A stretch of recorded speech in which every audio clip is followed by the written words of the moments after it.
ପିଲାମାନେ ତୁମମାନଙ୍କୁ PM tutorial YouTube ଚ୍ୟାନେଲକୁ ସ୍ୱାଗତ। ପିଲା ଆଜିର କ୍ଲାସ୍ରେ ଆମେ ନବମ ଶ୍ରେଣୀର ଯେଉଁ ପଦ୍ୟ ରହିଛି କାହା ମୁଖ ଅନାଇ ବଞ୍ଚିବି କାହା ମୁଖ ଅନାଇ ବଞ୍ଚିବିର ପ୍ରଶ୍ନ ଉତ୍ତର ଆମେ ଆଲୋଚନା କରିବା। ତେଣୁକରି ଭିଡ଼ିଓଟିକୁ ପ୍ରଥମରୁ ଶେଷ ପର୍ଯ୍ୟନ୍ତ ଦେଖିବ ବହି ବିଷୟରେ ଯାହା ବି କିଛି ପ୍ରଶ୍ନ ଉତ୍ତର ଅଛି ତାର ସବୁ ସହଜ ସମାଧାନ ପାଇଯିବ। ঠিক আছে ପିଲାମାନେ ଆସ ସମୟ ନଷ୍ଟ କରିବାନି କ୍ଲାସ୍ଟିକୁ ଷ୍ଟାର୍ଟ କରିବା। ତ ଦେଖ 1 নম্বର ପ୍ରଶ୍ନ ଦେଇଛି ନିମ୍ନୋକ୍ତ ଉକ୍ତି ମଧ୍ୟରୁ ଯେଉଁ ଉକ୍ତି ଗୁଡ଼ିକ ଠିକ୍ ତାହା ଲେଖ। ନିମ୍ନୋକ୍ତ ଉକ୍ତି ମଧ୍ୟରୁ ଯେଉଁ ଉକ୍ତି ଗୁଡ଼ିକ ଠିକ୍ ତାହା ଲେଖ। ପିଲା ଦେଖ ଆଦେହରେ କେଉଁ ଉକ୍ତି ଗୁଡ଼ିକ ଠିକ୍ ଅଛି। ପିଲେ ଖ ଉକ୍ତିଟିକୁ ଦେଖ, ଖ নম্বର ବାକ୍ୟଟିକୁ କୃଷ୍ଣ ତାଙ୍କ ପିତାକୁ ଚନ୍ଦ୍ର ଆଣିବା ପାଇଁ ଅଳି କରିଥିଲେ, এই ଉକ୍ତିଟା ଠିକ୍ ଅଛି। ତାପରେ ଗ নম্বର ଉକ୍ତି ଦେଖ, ଯଶୋଦା କୃଷ୍ଣକୁ ମଥୁରାକୁ ଯିବାକୁ ବାରଣ କରିଥିଲେ, এই ଉକ୍ତିଟା ମଧ୍ୟ ଠିକ୍ ଅଛି। ଘ নম্বର ଉକ୍ତି ଦେଖ, ଯଶୋଦା ପକ୍ଷରେ କୃଷ୍ଣ ବିଚ୍ଛେଦ ଅସହ୍ୟ ଥିଲା, ଯଶୋଦା ପକ୍ଷରେ କୃଷ୍ଣ ବିଚ୍ଛେଦ ଅସହ୍ୟ ଥିଲା, এই ଉକ୍ତିଟା ମଧ୍ୟ ଠିକ୍ ଅଛି। ଉଁ ଉକ୍ତି ଭୁଲ ଅଛି, କ ଉକ୍ତି ଭୁଲ ଅଛି। ପର নম্বର ଉକ୍ତି ଦେଖ, ପର নম্বର ଉକ୍ତି କ'ଣ ରହିଛି, ଚ କୃଷ୍ଣ ରାଗିଲେ ରନ୍ଧାହାଣ୍ଡି ଭାଙ୍ଗି ଦେଉଥିଲେ, ପିଲେ କୃଷ୍ଣ ରାଗିଲେ ରନ୍ଧାହାଣ୍ଡି ଭାଙ୍ଗି ଦେଉଥିଲେ, এই ଉକ୍ତିଟା ମଧ୍ୟ ଠିକ୍। 6 নম্বର କୃଷ୍ଣ ଉଚ୍ଚ ପାହାଚ ଚଢ଼ି ପାରୁନଥିଲେ, এইটা ମଧ୍ୟ ଠିକ୍ ଅଛି। ତେଣୁକରି କେବଳ କ নম্বର ପ୍ରଶ୍ନ ତା ସହିତ ଆଉ କେଉଁଟା ପିଲେ ନା କୃଷ୍ଣ ପିଲାଦିନେ କାହାକୁ ଡରୁ ନଥିଲେ, ଏଇ ଯେଉଁ ପ୍ରଶ୍ନ ଏଇ ଦୁଇଟାକୁ ଛାଡ଼ିଦେଲା ପରେ ଆଉ ସବୁତିକ ଉତ୍ତର କ'ଣ ଅଛି, ଠିକ୍ ଅଛି। ପିଲାମାନେ ପରବର୍ତ୍ତୀ ପ୍ରଶ୍ନକୁ ଯିବା। ଦେଖ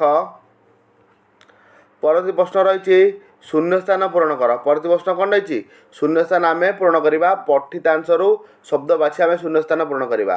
ମା ପୁଅ ଆଖିରେ ଡ୍ୟାସ୍ ଲଗାଇଲେ, ମା ପୁଅ ଆଖିରେ କ'ଣ ଲଗାଇଲେ, କଜଳ ଲଗାଇଲେ, କଜଳର କ'ଣ ପିଲେ ଅଞ୍ଜନ କହନ୍ତି, କ'ଣ କହନ୍ତି ଅଞ୍ଜନ, ବୁଝିପାରିଲ। ମା ପୁଅ ଆଖିରେ ଅଞ୍ଜନ ଲଗାଇଲେ।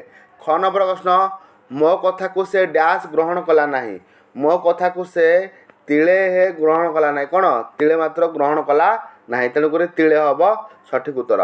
ଗ নম্বର ପ୍ରଶ୍ନ, ଗରିବଟିର ଡ୍ୟାସ୍ କେହି ନାହାନ୍ତି, ଗରିବଟିର ସାହା କେହି ନାହାନ୍ତି, ବୁଝିପାରିଲ, ଗରିବଟିର ସାହା କେହି ନାହାନ୍ତି। ଘ নম্বର ପ୍ରଶ୍ନ, ସନ୍ନ୍ୟାସୀଙ୍କ ଡ୍ୟାସ୍ ମଣ୍ଡଳରେ ଅପୂର୍ବ ଜ୍ୟୋତି ପ୍ରକାଶିତ, ପିଲେ ସନ୍ନ୍ୟାସୀଙ୍କ ଡ୍ୟାସ୍ ମଣ୍ଡଳରେ ନା ସନ୍ନ୍ୟାସୀଙ୍କ ମୁଖମଣ୍ଡଳରେ, କେଉଁଠି ସନ୍ନ୍ୟାସୀଙ୍କ ମୁଖମଣ୍ଡଳରେ ଅପୂର୍ବ ଜ୍ୟୋତି ପ୍ରକାଶିତ। ଅ নম্বର ପ୍ରଶ୍ନ ଦେଖ, ମୋ ସହିତ ମୋ ଡ୍ୟାସ୍ ସବୁଆଡ଼େ ଯାଏ, ମୋ ସହିତ ମୋ ଛାଇ ସବୁଆଡ଼େ ଯାଏ, ବୁଝିପାରିଲ ପିଲେ। ପ୍ରଥମଟା ହେଲା କ'ଣ ଅଞ୍ଜନ, ମା ପୁଅ ଆଖିରେ ଅଞ୍ଜନ ଲଗାଇଲେ। ଖଟା ହେଲା ମୋ କଥାକୁ ସେ ତିଳେ ଗ୍ରହଣ କଲା ନାହିଁ, ଗରିବଟିର ଡ୍ୟାସ୍ କେହି ନାହାନ୍ତି, ଗରିବଟିର ସାହା କେହି ନାହାନ୍ତି, ସନ୍ନ୍ୟାସୀଙ୍କ ମୁଖମଣ୍ଡଳର ଅପୂର୍ବ ଜ୍ୟୋତି ପ୍ରକାଶିତ ହେଲା, ମୋ ସହିତ ମୋ ଛାଇ ସବୁଆଡ଼େ ଯାଏ। ପରବର୍ତ୍ତୀ ପ୍ରଶ୍ନକୁ ଯିବା। 3 নম্বର ଦେଖ, 3 নম্বର ପ୍ରଶ୍ନ ଦେଇଛି ନିମ୍ନଲିଖିତ ଶବ୍ଦ ଗୁଡ଼ିକର ଗଦ୍ୟ ରୂପ ଲେଖିବା। କ'ଣ ଲେଖିବା ପିଲେ, ପିଲାମାନେ 3 নম্বର ପ୍ରଶ୍ନ ଦେଖ, ଆମେ ଗଦ୍ୟ ରୂପ ଲେଖିବା। ଅଥିର, ପିଲେ ଅଥିରର ଗଦ୍ୟ ରୂପ ହେଉଛି ଅସ୍ଥିର, କ'ଣ ପିଲେ ଅଥିରର ହେଉଛି ଗଦ୍ୟ ରୂପ କ'ଣ ଅସ୍ଥିର। ସେମିତି ସୁମରି, ସୁମରିର ଗଦ୍ୟ ରୂପ ହେଉଛି ସ୍ମରି, ସ୍ମରଣ କରି, ବୁଝିପାରୁଛ ସ୍ମରି, ସୁମରିର ଗଦ୍ୟ ରୂପ ହେଲା କ'ଣ ସ୍ମରି। ସେମିତି ସ୍ୱପନ, ସ୍ୱପନର ଗଦ୍ୟ ରୂପ ହେଉଛି ସ୍ୱପ୍ନ, ପିଲେ ସ୍ୱପନର ଗଦ୍ୟ ରୂପ ହେଉଛି କ'ଣ ସ୍ୱପ୍ନ। ସେମିତି ଜେସନେ, ଜେସନରେ ଗଦ୍ୟ ରୂପ ହେଉଛି ଜେହ୍ନେ, କ'ଣ ପିଲେ ଜେହ୍ନେ, ବୁଝିପାରିଲ। 3 নম্বର ସରିଲା। ଗଦ୍ୟ ରୂପ ଲେଖିଲ। ଅଥିରର ହେଲା ଅସ୍ଥିର, ସୁମରିର ହେଲା କ'ଣ ସ୍ମରି, ସ୍ୱପନର ହେଲା ସ୍ୱପ୍ନ, ତାପରେ ଦେଇଛି କ'ଣ ଜେହ୍ନେ ଦେଇଛି, ସେଇଟା ହେବ ଜେସନେ, ଏଇଟା ଟିକେ ଗଦ୍ୟ ରୂପରେ ହିଁ ଦେଇଯାଇଛି, ସେଇଟା ହେଉଛି ଜେସେନ୍ ହେଉଛି ପ୍ରଦତ୍ତ ଶବ୍ଦ, ତାର ଗଦ୍ୟ ରୂପ ହେବ କ'ଣ ଜେହ୍ନେ। ପରବର୍ତ୍ତୀ ପ୍ରଶ୍ନ 4 নম্বରକୁ ଯିବା। ନିମ୍ନଲିଖିତ ଶବ୍ଦ ଗୁଡ଼ିକୁ ଭିନ୍ନ ଭିନ୍ନ ଅର୍ଥ ପ୍ରକାଶ କରୁଥିବା ବାକ୍ୟରେ ବ୍ୟବହାର କରିବା। ଆକୁ ନେଇକି ବାକ୍ୟ କରିବ, ଜୀବନକୁ ନେଇ ଗୋଟେ ବାକ୍ୟ ଗଠନ କରିବ, ବୁଝିପାରୁଛୁ ନା।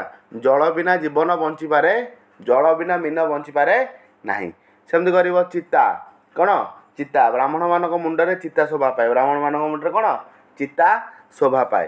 ସେମିତି ହରି, ହରି ତାପରେ ବାଳ ଲେଖା ହେଇଛି, ତାପରେ ନିଶା ଲେଖା ହେଇଛି, ଆକୁ ନେଇକି କ'ଣ କରିବ ନିଜେ ନିଜ ମନକୁ ଗୋଟେ ଶବ୍ଦ ଗଠନ କରିବ। ସହଜ ଜିନିଷ, କିଛି ଅସୁବିଧା ହେବ ନାହିଁ।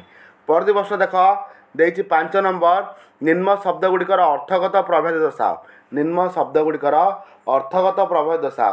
ପିଲେ ସ୍ୱର, ସ୍ୱର, ଦେଖ ଏଇ ଯେଉଁ ସ୍ୱର ଲେଖା ହେଇଛି, ଏଇ ସ୍ୱରଟାକୁ କ'ଣ କହନ୍ତି କ୍ଷୀରସ୍ୱର ବା ପୁଷ୍କରଣୀ, ବୁଝିପାରିଲ। ଏଇଟା ହେଉଛି କ'ଣ କ୍ଷୀରସ୍ୱର ବା ପୁଷ୍କରଣୀ, ବୁଝିପାରିଲ। ଏ ସ୍ୱରର ଅର୍ଥ କ'ଣ କ୍ଷୀରସ୍ୱର ବା ପୁଷ୍କରଣୀ।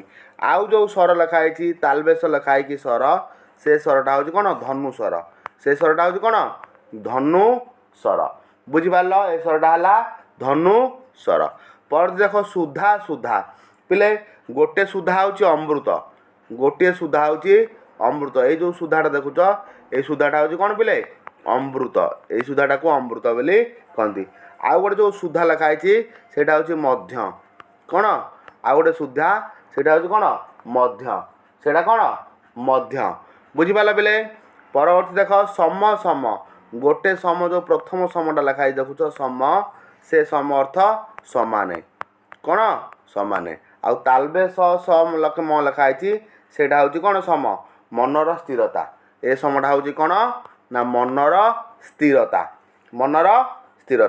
बुझिपारे पिले अर्थगत प्रवेश सब बुझिला 5 नंबर रे 6 नंबर प्रश्न को जीवा निम्न शब्द गुड़िकर दुईट लेखाएं प्रतिशब्द लिखा पिले देख राजा राजार प्रतिशब्द कौन है ना राजार प्रतिशब्द हूँ नृप नरेश कौन नृप नरेश बुझिपाइल राजार प्रतिशब्द कौन नृप नरेश बुझीगला तापर जीवा तापर कौन देछि निशी बोले निशीर प्रतिशब्द कौन ना रजनी रात्रि राति बुझीपारछटी निशी हूँ कौन रजनी राति ये सब हूँ निशीर प्रतिशब्द तापर देख वस्त्र बोले वस्त्र प्रतिशब्द कौन ना वस्त्र प्रतिशब्द हूँ बसन आउट हूँ कौन बास कौन बसन आउट हूँ कौन बास तापर देछि अंग पिले अंगर प्रतिशब्द कौन देह आउ शरीर अंगर प्रतिशब्द कौन देह आउ गोटे शरीर सेमती वन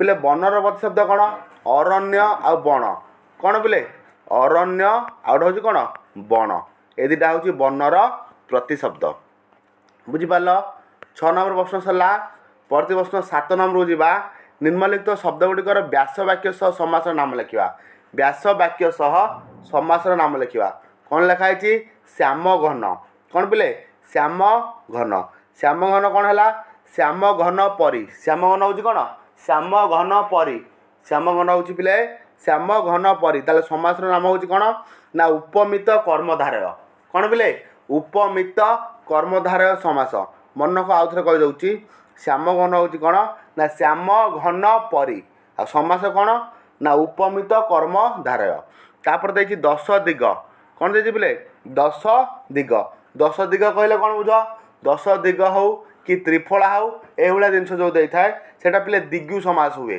कौन हुए दिग्यु समास तो मुझे कहि त्रिफला 3 फलर समारोह मुझे कहि पंचामृत 5टा अमृतर समारोह सेमती 10 दिगर समारोह जोटी संख्या आसीबो सेटा पिले को समास करिवो ना दिग्यु समास करिवो कौन करिवो दिग्यु समास जन त्रिफला पंचामृत 10 दिग ये सब कौ समास ना दिग्यु समास बुझिपाइल पिले तापर देख चंद्रमुख कौन चंद्र परी मुख जार सी हूँ कौन चंद्रमुखी बा चंद्रमुख कहले चलो तेणुकर चंद्रमुख हूँ कौन ना चंद्र परी मुख एटा कौन कहती ना उपमान कर्मधारय समास कौन उपमान कर्मधारय समास मन ना पिले चंद्रमुखटा कौन है ना चंद्र परी मुख समास कौन है उपमान कर्मधारय समास तापर देछि कौन पाक भांड कौन देछि पाक भांड माने कौन ना पाक निर्मित भांड कौन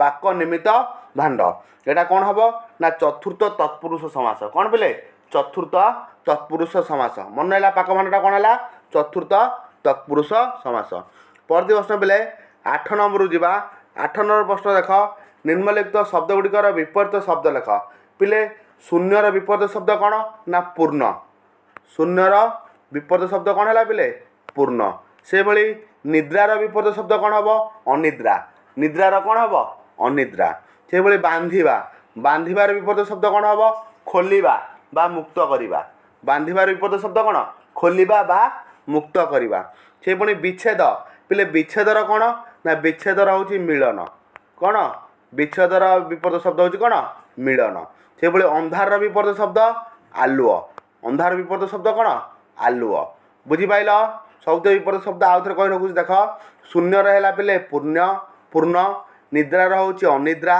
बांधिबार हूँ खोलिबा विच्छेदर हूँ मिलन अंधार हूँ आलुओ परवर्ती प्रश्न को जीवा 9 नंबर प्रश्न स्तंभ मिलन करवा कौन करवा स्तंभ मिलन करवा पे देख श्याम कौन देती क स्तंभ शब्द सहित ख स्तंभर उपयुक्त शब्द जोग कर वाक्य मान कौन वाक्य गठन करवा श्याम कौन पिले श्याम श्याम कौन हम श्याम सहित गोटे जोड़ा कौन ना घन श्याम सहित कौन जोड़ा श्याम घन आ श्याम घन को नहीं कौन कर वाक्य गठन कर चंद्र चंद्र को सहित क्या जोड़ा हम मुख चंद्रमुख को नहीं गोटे वाक्य गठन कर महापुअर चंद्रमुख देखी आनंद पाई महापुअर चंद्रमुख देखी आनंद पाई सेमती श्याम घन को नहीं केमती कर माता यशोदा स्नेह पुत्र कृष्ण को श्याम घन बोली डाकुले माता यशोदा स्नेह पुत्र को कौन करते श्याम घन बोली डाकुले सेमती उच्च पावछ कौन कर ना श्रीकृष्ण बाल्यकाल उच्च पावछ को उठी पारु नथिले उच्च पाहाच को उठी पार नथिले पावछ माने पाहाच